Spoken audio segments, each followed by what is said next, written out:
मुख्यमंत्री संथाल के दौरे पर गोड्डा में खतियानी जोहार यात्रा में हुए शामिल। विकास योजनाओं को हर घर तक पहुंचाना सरकार की प्राथमिकता। केंद्रीय पेट्रोलियम मंत्री हरदीप सिंह पुरी ने लोकसभा में महंगे पेट्रोलियम पदार्थों पर दिया बयान। कहा, झारखंड समेत गैर भाजपा शासित राज्यों में वैट नहीं घटाए जाने से बढ़ी महंगाई। रांची रेल मंडल 33वीं अखिल भारतीय महिला रेलवे हॉकी चैंपियनशिप का करेगा आयोजन। 20 से 26 दिसंबर के बीच रांची में रेलवे की 8 टीमों के बीच होगी खिताबी भिड़ंत। और पश्चिमी विक्षोभ का राज्य भर में असर हुआ खत्म। धीरे धीरे सुबह और रात के तापमान में होगी गिरावट दर्ज, बढ़ेगी ठंड।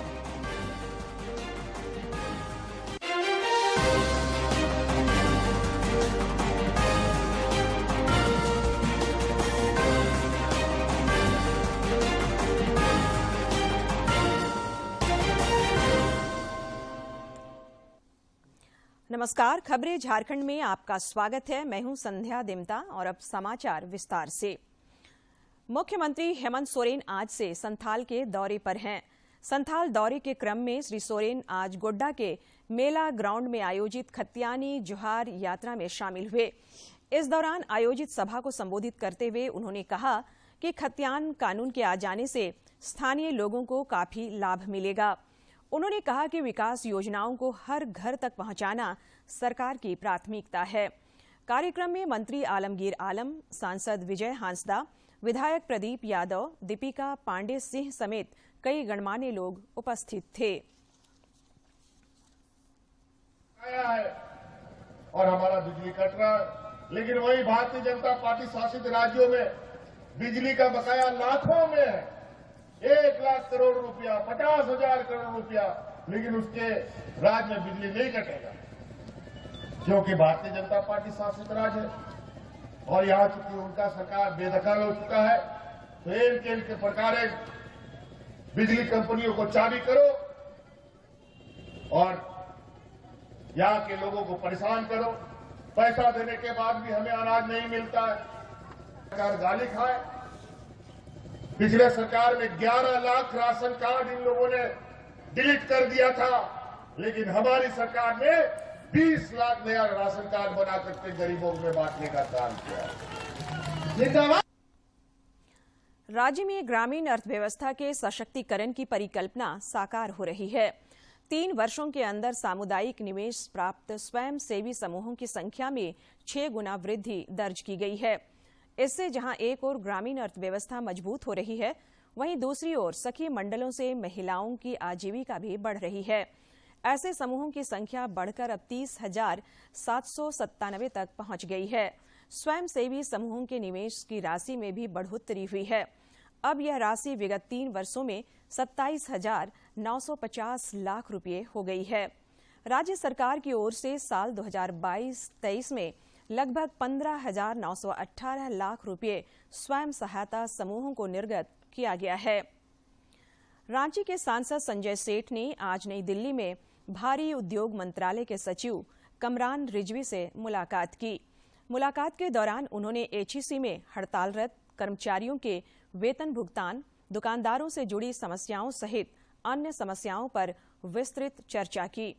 मुलाकात के बाद श्री सेठ ने बताया कि एचईसी की समस्याओं के समाधान के लिए जल्द ही एक बैठक होगी।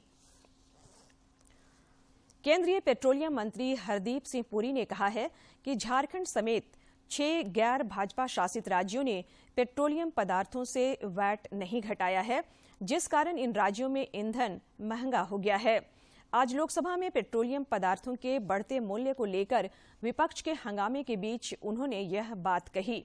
श्री पुरी ने कहा कि झारखंड, पश्चिम बंगाल, तमिलनाडु, आंध्र प्रदेश, तेलंगाना और केरल ये वे राज्य हैं जहां वैट में कटौती नहीं की गई है। स्पीकर साहब,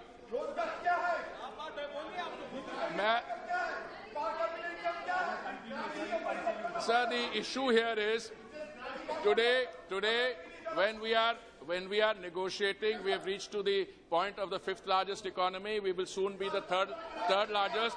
Energy is the driver of economic strength.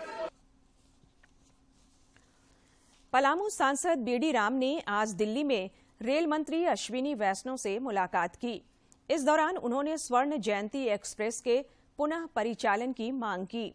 उन्होंने कहा कि इस ट्रेन से पलामू और गढ़वा के लोगों का काफी आवागमन होता है और यह ट्रेन राजधानी दिल्ली से यहां के लोगों को जोड़ती है।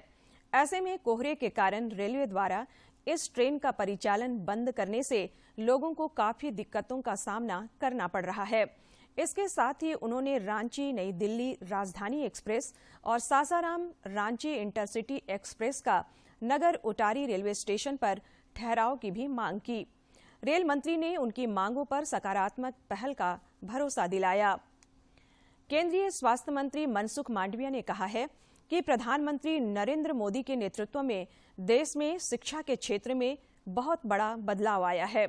उन्होंने कहा कि नई शिक्षा नीति की सभी राज्यों और सभी वर्गों की सराहना मिली है। जरूरत पूरी हो इसलिए एक अभियान चलाया गया है। 2014 में केवल 53,000 सीट एमबीबीएस की थी, 53,000 सीट एमबीबीएस की थी। वो आज 96,000 हो चुकी है, यानी कि 87% की बढ़ोतरी हुई केवल 8 साल में। वैसा ही पीजी सीट में भी वैसी ही बढ़ोतरी हुई है। जो जब 2014 में मोदी जी देश के प्रधानमंत्री बने तो देश में 31,000 पीजी सीट थी। आज वो बढ़ के 63,000 पीजी की सीट हो गई, यानी कि 105% की बढ़ोतरी हुई है। मेडिकल कॉलेज भी आज डबल हो चुकी है। इस दृष्टि से मोदी गवर्नमेंट में एजुकेशन सेक्टर में आमूलचूल परिवर्तन भी हो रहा है, बदलाव भी हो रहा है और विकास भी हो रहा है। इस दृष्टि से देश में एजुकेशन की स्ट्रेंथ बढ़ती जा रही है। देश में एजुकेटेड डॉक्टर्स मिल रहे हैं। वैसे ही सभी लोगों को एजुकेशन के लिए अपॉर्चुनिटी मिले, उसके लिए भी जो प्रयास किया गया है उसकी भी सराहना देश में हो रही है। Railway India technical and economic service rights के अध्यक्ष सह प्रबंध निदेशक राहुल मित्तल और भाजपा के पूर्व प्रदेश अध्यक्ष डॉक्टर दिनेशानंद गोस्वामी ने आज जनजातीय मामलों के केंद्रीय मंत्री अर्जुन मुंडा से उनके नई दिल्ली स्थित आवास पर मुलाकात की। यह उनके शिष्टाचार भेंट थी। रांची के सांसद संजय सेठ आज नई दिल्ली में सूचना प्रौद्योगिकी की संसदीय समिति की बैठक में शामिल हुए। बैठक में ओटीटी से जुड़े विभिन्न मुद्दों पर चर्चा हुई। श्री सेठ ने बैठक में सुझाव दिया कि ओटीटी पर आने वाली सामग्री का विशेष ध्यान रखा जाए। उन्होंने कहा कि यह भी ध्यान रखा जाए कि ऐसी सामग्री तैयार हो जिसे परिवार के लोग साथ बैठकर देख सकें। नई दिल्ली में केंद्रीय कोयला मंत्री प्रहलाद जोशी से भी आज सांसद संजय सेठ ने मुलाकात की। इस दौरान उन्होंने खलारी के राय शिशु मंदिर से डकरा चौक तक सड़क निर्माण की स्वीकृति के लिए उनका आभार जताया। साथ ही श्री सेठ ने खलारी में बंद पड़े केंद्रीय विद्यालय का संचालन पुनः शुरू करने के लिए उनसे आग्रह भी किया। सांसद ने केंद्रीय मंत्री को डीएमएफटी की राशि को उस क्षेत्र के लोगों के कल्याण पर खर्च करने के लिए राज्य सरकार के अधिकारियों को निर्देश देने का भी आग्रह किया। कांग्रेस पार्टी की ओर से राज्य भर में चलाई जा रही भारत जोड़ो यात्रा का समापन राजधानी रांची में होगा। समापन यात्रा की शुरुआत 17 दिसंबर को शहीद चौक से होगी, जो कोकर स्थित बिरसा मुंडा समाधि स्थल पर जनसभा में तब्दील होगी। जिला महानगर अध्यक्ष और ग्रामीण कांग्रेस अध्यक्ष ने यात्रा की रूपरेखा की पूरी जानकारी साझा की। हो गई है जात पात, क्या पहने हैं, क्या खा रहे हैं, यह मुद्दा बन गया। जबकि मुद्दा आपके रहना चाहिए रोजगार, सुरक्षा, स्वास्थ्य, सड़क, बेरोजगारी, बढ़ते बलात्कार, बढ़ते अपराधी, इन सब चीजों से भटक के मुद्दे भटक गए, कहीं कहीं अलग मुद्दे आ गए। झारखंड हाईकोर्ट में आज पूर्व विधायक एनोस एक्का और उनकी पत्नी के आय से अधिक संपत्ति मामले में सुनवाई हुई। इस सुनवाई में सीबीआई की ओर से बहस आज पूरी हो गई। अब 21 दिसंबर को सीबीआई की ओर से उठाए गए सवालों पर अपीलकर्ता के अधिवक्ता की ओर से जवाब दिया जाएगा।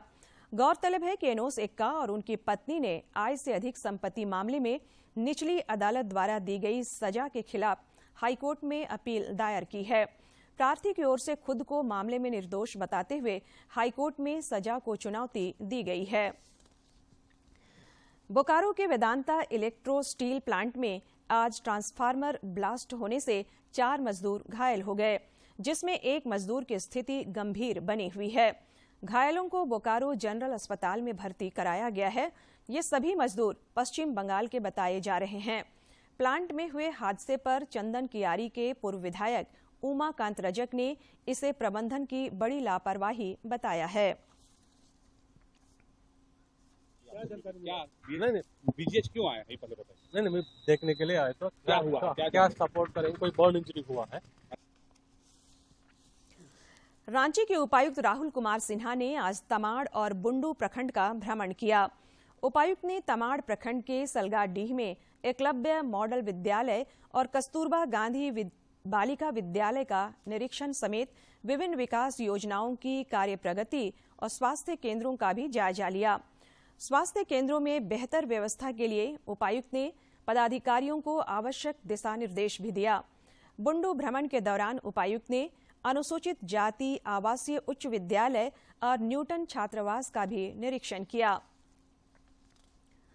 चतरा जिले के पिपरवार थाना क्षेत्र के बहेरा गांव स्थित एक सीसीएल कर्मी के घर में अज्ञात अपराधियों ने अंधाधुंध फायरिंग कर क्षेत्र में दहशत फैलाया। जानकारी के अनुसार बीती रात 3 बाइक पर आए 6 हथियारबंद अपराधियों ने सबसे पहले घर का दरवाजा खोलने का प्रयास किया, लेकिन सफल नहीं होने पर अपराधियों ने अंधाधुंध फायरिंग कर राजधर साइडिंग में टाटा पावर कंपनी का काम बंद करने की चेतावनी देते हुए भाग गए।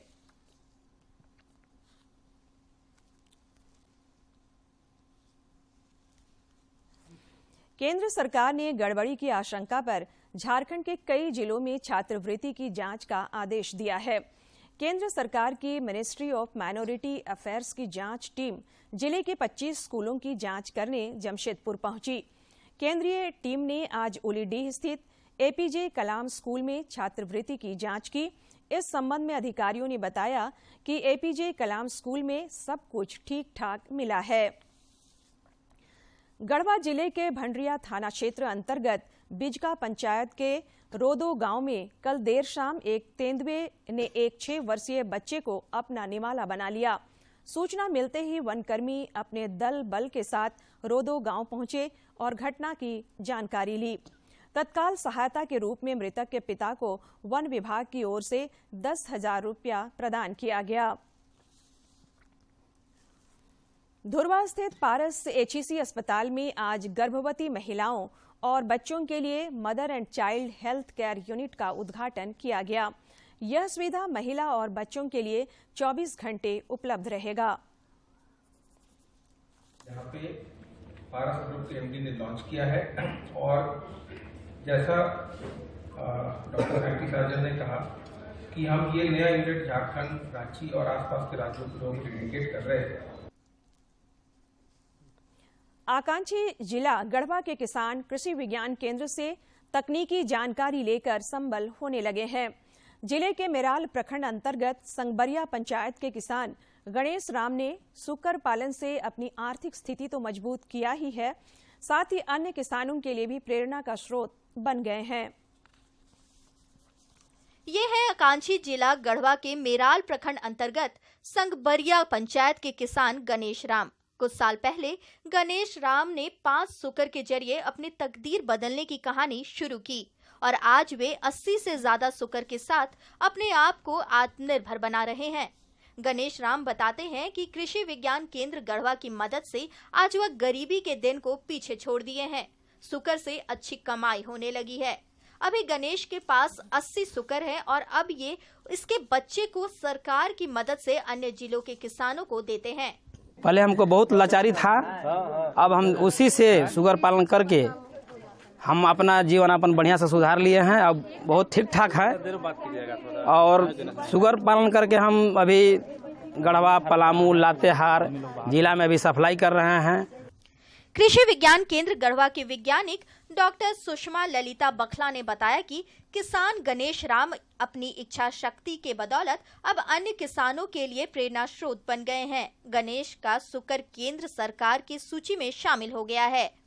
यह केंद्र सुकर प्रजनन केंद्र के रूप में भी स्थापित हो गया है। उन्होंने कृषि विज्ञान केंद्र गढ़वा से प्रशिक्षण लिया पशुपालन का, खासकर सुकर पालन का। उसके बाद उनकी इच्छा शक्ति ने ही इस बड़े फार्म को रूप दिया। गणेश राम के शुकर पालन स्थल अन्य किसानों के लिए जानकारी का केंद्र तो है ही, साथ ही कृषि महाविद्यालय गढ़वा में अध्ययन कर रहे छात्र और छात्राओं के लिए शिक्षा का भी केंद्र बन गया है। विद्यार्थी यहां पहुंचकर सफल किसान बनने का स्थलीय ज्ञान भी ले रहे हैं। हम लोग आज काफी सारे बेनिफिट्स के बारे में सीखे। अगर पिग फार्म को सेटअप करते हैं तो इसमें हम लोग को क्या बेनिफिट्स हो सकता है, हम लोग किसी फार्मर को क्या क्या सिखा सकते हैं। ये झारसुक वैरायटी का पालन करते हैं, जो कि एक बहुत ही उन्नत किस्म की सुकर वैरायटी है। और इनसे हम जब यहाँ पे आए हमें बहुत कुछ सीखने को मिला, नया चीज कितना फीड देती है। केंद्र सरकार की किसानों को समृद्ध बनाने की सोच आकांक्षी जिला गढ़वा के किसानों में इनकी लगन और मेहनत के साथ कृषि विज्ञान केंद्र की तकनीकी मदद से फलने और फूलने लगा है। गढ़वा से विजेंद्र की रिपोर्ट। और अब कुछ खबर राज्य के विभिन्न जिलों से।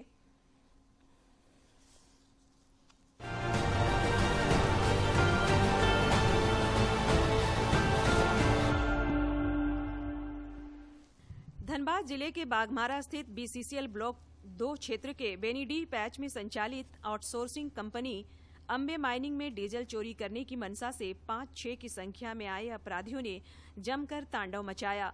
फायरिंग करने के साथ ही माइंस के ग्रीन पैलेस में खड़े पानी टैंकर को क्षतिग्रस्त कर दिया। टैंकर चालक के साथ अपराधियों ने मारपीट भी की। गढ़वा जिले के भंडरिया में बिस्किट लेने दुकान गए 5 साल के बच्चे को तेंदुए ने हमला कर मार डाला। इस हादसे के बाद गांव में दहशत का माहौल है। ग्रामीण डर से घर से नहीं निकल रहे हैं। पलामू जिले के हुसैनाबाद में हाथियों ने 2 लोगों की जान ले ली। करीब 10 की संख्या में बनियाडीह बराही पंचायत के किशनुपुर गांव में पहुंचे हाथियों ने सिंचाई कर रहे किसान वंशी महतो को पटक कर मार डाला। इसके बाद नगर पंचायत क्षेत्र के वार्ड नंबर 14 के रविदास मोहल्ला निवासी मनोज राम की हाथियों के झुंड ने जान ले ली। धनबाद जिले के शहीद Nirmal Mahato medical college and hospital के समीप नवनिर्मित पीजी ब्लॉक में नेत्र विभाग का ओपीडी शुरू कर दिया गया। हालांकि ऑर्थो, शिशु, स्किन, दंत व मनोरोग विभाग की ओपीडी अगले 4 से 5 दिनों में नई बिल्डिंग में शुरू कर दी जाएगी। हजारीबाग जिले में प्रतिबंधित सिंगल यूज प्लास्टिक के इस्तेमाल को रोकने के लिए नगर निगम लगातार छापामारी अभियान चला रहा है। सहायक नगर आयुक्त शताब्दी मजूमदार के नेतृत्व में नगर निगम की टीम शहर में गुरु गोविंद सिंह रोड तथा कल्लू चौक, पगमिल, पेलावल इलाके में स्थित विभिन्न दुकान प्रतिष्ठानों में छापामारी कर रहे हैं। इस क्रम में जिन दुकानों से प्लास्टिक का थैला बरामद हो रहा है उस पर जुर्माना लगाया जा रहा है और दोबारा पकड़े जाने पर कड़ी कार्रवाई की चेतावनी भी दी जा रही है। लोहरदगा के सरिंगदाग थाना क्षेत्र के दुदरू जंगल में 16 फरवरी 2021 को नक्सलियों द्वारा बिछाए गए आईईडी ब्लास्ट में शहीद हुए जवान दुलेश्वर प्रसाद की पत्नी ने मुख्यमंत्री को ज्ञापन सौंपा है, जिसमें उन्होंने बच्चों की पढ़ाई और शहीद का स्मारक लगाने की मांग की है। राज्य के 596 केंद्रों पर धान की अधिप्राप्ति शुरू कर दी गई है। भविष्य में इन केंद्रों की संख्या में वृद्धि की जाएगी। राज्य में सबसे ज्यादा 53 धान क्रय केंद्र हजारीबाग में, वहीं गिरिडीह में 40, पूर्वी सिंहभूम में 37 और दुमका में 36 केंद्र बनाए गए हैं। सबसे कम केंद्र खूंटी में 11, पाकुड़ में 12, जामताड़ा में 13 और सरायकेला, खरसावां और लातेहार में 15-15 केंद्र बनाए गए हैं। पिपरवार थाना में बहेरा गांव स्थित सीसीएल कर्मचारी मोहम्मद असलम के घर के पास बाइक सवार अपराधियों ने अंधाधुंध फायरिंग की। फायरिंग के बाद इलाके में दहशत का माहौल है। बताया जा रहा है कि 3 बाइक पर सवार करीब आधा दर्जन अपराधियों ने 7 से 8 राउंड फायरिंग की। झारखंड बिजली वितरण निगम की ओर से धनबाद जिला में स्मार्ट मीटर लगाने की प्रक्रिया लगभग फाइनल हो चुकी है। JBVNL अधिकारियों की माने तो धनबाद जिला के लिए फंड मिल चुकी है। यहाँ लगभग 100 करोड़ के प्रोजेक्ट पर काम किया जा रहा है। इस फंड से लगभग 1.5 लाख मीटर बदले जाएंगे। जमशेदपुर के साकची बाजार में सड़क पर कपड़ा बेचने वाले रोशन कुमार गुप्ता को चाकू से वार कर घायल कर दिया गया। घायल अवस्था में ही वह अपने भाई मनोज कुमार गुप्ता के पास पहुंचा, जहां से उसे इलाज के लिए तत्काल MGM अस्पताल पहुंचाया गया। हमलावर ने रोशन के जेब में रखे रुपये भी छीन लिए।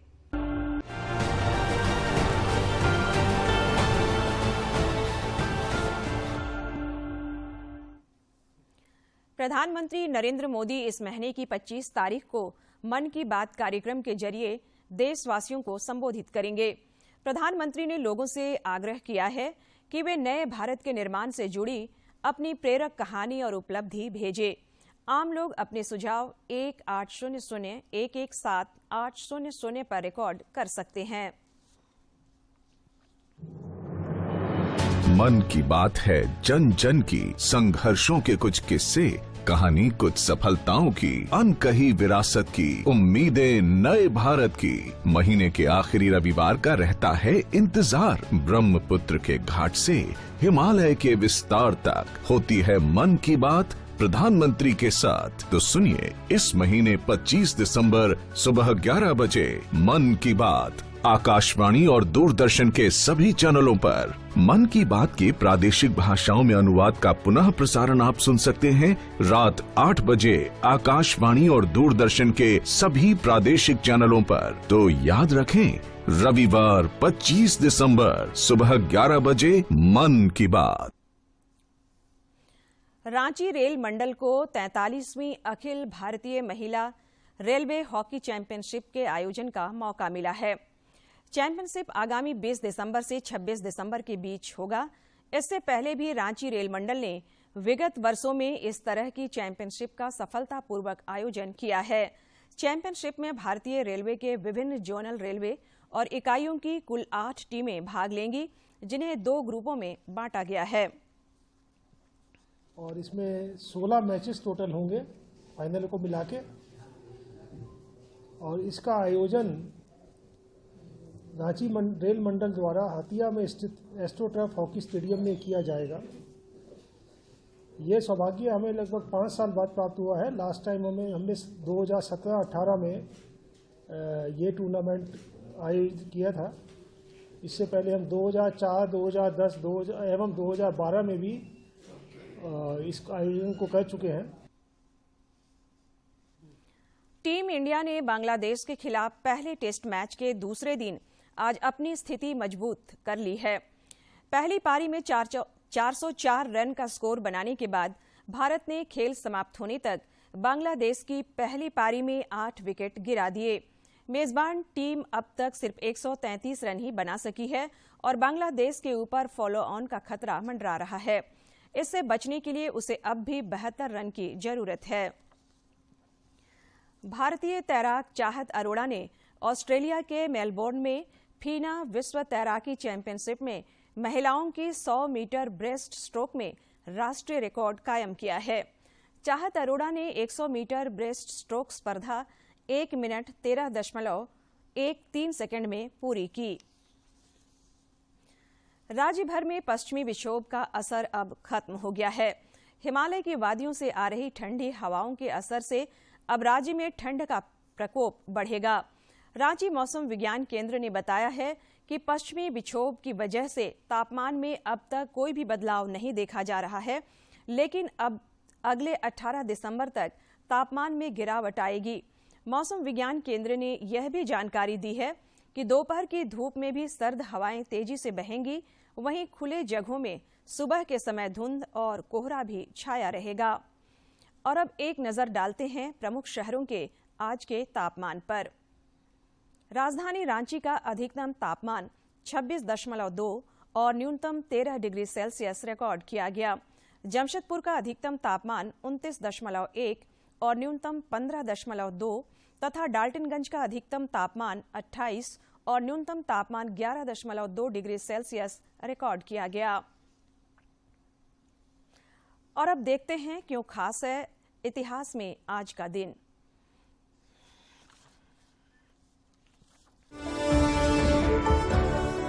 15 दिसंबर साल 1950 को वल्लभ भाई झावेर भाई पटेल का निधन हुआ। साल 1947 में भारत की आजादी के बाद पहले 3 वर्ष वे उप प्रधानमंत्री, गृह मंत्री और सूचना मंत्री रहे। स्वतंत्रता प्राप्ति के बाद पटेल ने करीब 500 से ज्यादा देसी रियासतों का एकीकरण कर अखंड भारत की नींव रखी। इसी उपलब्धि के चलते उन्हें सरदार पटेल, लौह पुरुष और भारत का बिस्मार्क की उपाधियों से सम्मानित किया गया। साल 1991 में उन्हें मरणोपरांत भारत के सर्वोच्च नागरिक सम्मान भारत रत्न से सम्मानित किया गया। साल 2014 से सरदार वल्लभ भाई पटेल की जयंती 31 अक्टूबर राष्ट्रीय एकता दिवस के रूप में मनाई जाती है।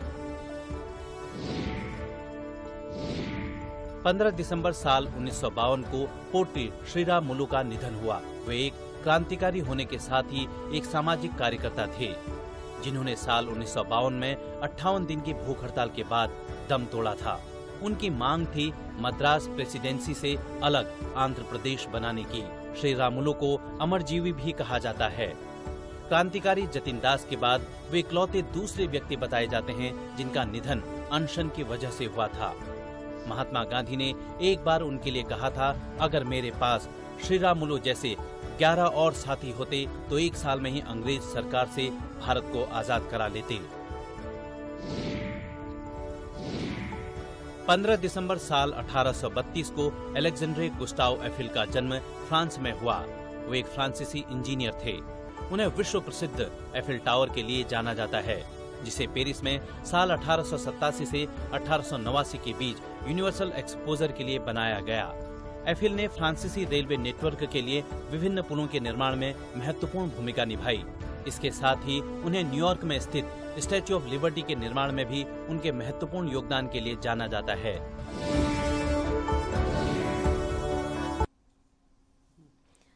हेरिटेज वॉक के आज के सेगमेंट में हम आपको सफर कराते हैं पश्चिम बंगाल के मिदनापुर जिले के पाथरा का। यह है पश्चिम बंगाल के पश्चिम मिदनापुर जिले का गांव पाथरा। मिदनापुर से करीब 18 किलोमीटर दूर स्थित ये गांव यहाँ के मंदिरों के लिए जाना जाता है।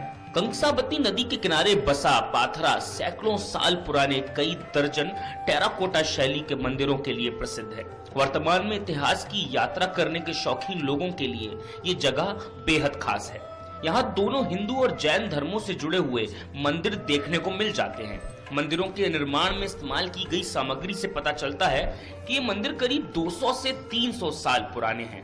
पाथरा में ऐसे सैकड़ों छोटे छोटे मंदिर मौजूद हैं, लेकिन संरक्षण की कमी और कसाई नदी के पानी की चपेट में आने से इनमें से बहुत सारे मंदिर बेहद जर्जर हालत में हैं। बताया जाता है कि पाथरा में एक सूर्य मंदिर भी हुआ करता था। यहाँ जीर्ण अवस्था में समृद्ध टेराकोटा शैली के भगवान कृष्ण, विष्णु और शिव को समर्पित दर्जनों मंदिर मौजूद हैं। इनमें नवरत्न मंदिर, काला चंद का दालान, दुर्गेश्वर मंदिर और पंच शिव मंदिर प्रमुख हैं। पाथरा के बौद्ध संस्कृति से जुड़े होने के भी कई प्रमाण मिलते हैं। मंदिरों के अपने समृद्ध इतिहास की वजह से इस गांव को मंदिरमय पाथरा भी कहा जाता है। अपनी समृद्ध सांस्कृतिक विरासत को देखने लोग पाथरा आते रहते हैं। और अब अंत में मुख्य समाचार एक बार फिर। मुख्यमंत्री संथाल के दौरे पर गोड्डा में खतियानी जोहार यात्रा में हुए शामिल। विकास योजनाओं को हर घर तक पहुंचाना सरकार की प्राथमिकता। केंद्रीय पेट्रोलियम मंत्री हरदीप सिंह पुरी ने लोकसभा में महंगे पेट्रोलियम पदार्थों पर दिया बयान। कहा, झारखंड समेत गैर भाजपा शासित राज्यों में वैट नहीं घटाए जाने से बढ़ी महंगाई। रांची रेल मंडल 43वीं अखिल भारतीय महिला रेलवे हॉकी चैंपियनशिप का करेगा आयोजन। 20 से 26 दिसंबर के बीच रांची में रेलवे की 8 टीमों के बीच होगी खिताबी भिड़ंत। और पश्चिमी विक्षोभ का राज्य भर में असर हुआ खत्म। धीरे धीरे सुबह और रात के तापमान में होगी गिरावट दर्ज, बढ़ेगी ठंड।